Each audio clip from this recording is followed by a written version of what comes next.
Despite beliefs that the Pope is a symbolic mask for secretive, age-old power structures in religion, and that he isn't supposed to be a dedicated philosopher, investigating his philosophical ideas is useful, as he represents a significant figure that dared to confront the systems of the Church. While popes have engaged with various philosophical currents, Thomism emerges as the most common philosophy in papal history, with its emphasis on the harmony of faith, reason, natural law, and a systematic approach to doctrine, which has provided a consistent framework across centuries. So what happens when the man in white robes starts sounding like a radical activist, a humble monk, and a streetwise philosopher? That's Pope Francis, the first Jesuit pope, the first from Latin America, and also the first to tweet in 9 languages.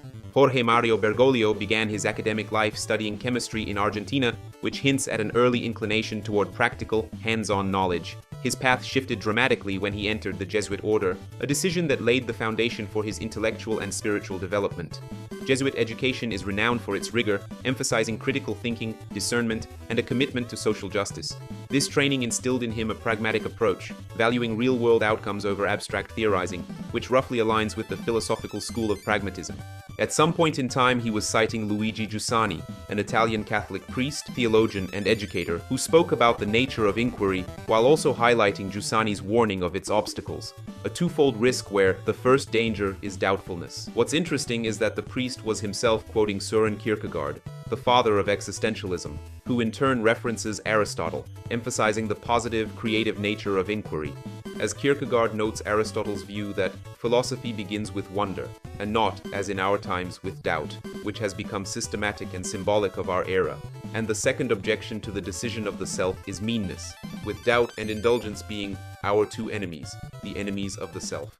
This ties closely with existentialism, where the concept of existence precedes essence, and suggests that unlike objects whose properties define their existence, humans exist first, and then each individual crafts their own essence through actions, decisions, and the values they embrace. This philosophy, with its focus on individual experience and authenticity, resonates in Francis's emphasis on personal encounter.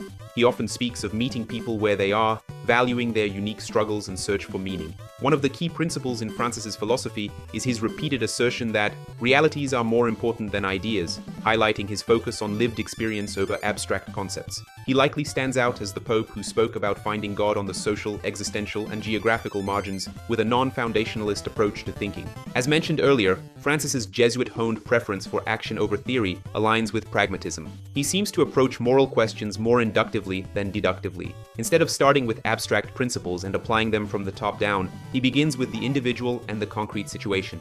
His method reflects the see, judge, act model of Catholic social teaching.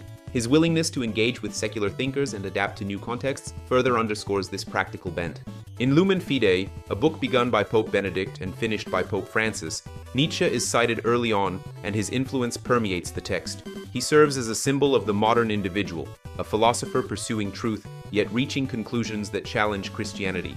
Nietzsche presents a stark choice for humanity: the deception of Christian faith or the reality of philosophy and science. Francis distinguishes two kinds of truth: subjective and objective. Regarding subjective truth, he says, "We are willing to allow for subjective truths of the individual, rooted in fidelity to one's deepest convictions. Yet these are valid only for the individual and cannot be proposed to others in service of the common good." This kind of authenticity is very Nietzschean. It defines the modern mindset, but the Pope still asserts the objective truth of Christianity, a stance which is expected as the head of the Catholic Church. But whether it's Christianity or any other system, objective truth implies universality, and Nietzsche rejects that outright. Nietzsche's challenge, however, runs deeper. It goes beyond Christianity and strikes at the heart of the question, how should we live? But even that question differs in meaning. Rooted in the belief that every person has inherent dignity, personalism shapes Francis's pastoral approach. He sees the Church as a field hospital, healing and accompanying individuals in their brokenness. This relational focus, prioritizing mercy and connection over rigid rules, highlights a personalist anthropology that values each person as irreplaceable.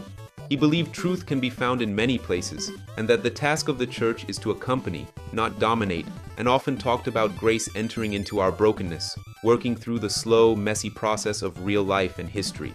Who would have thought that using some mental gymnastics, one could trace back the philosophy of the Pope to some of the prominent figures in the history of philosophy? Other common philosophies include Augustinianism, scholasticism, and Christian humanism. Many considered him too liberal for conservative Christians, yet not liberal enough for secular progressives.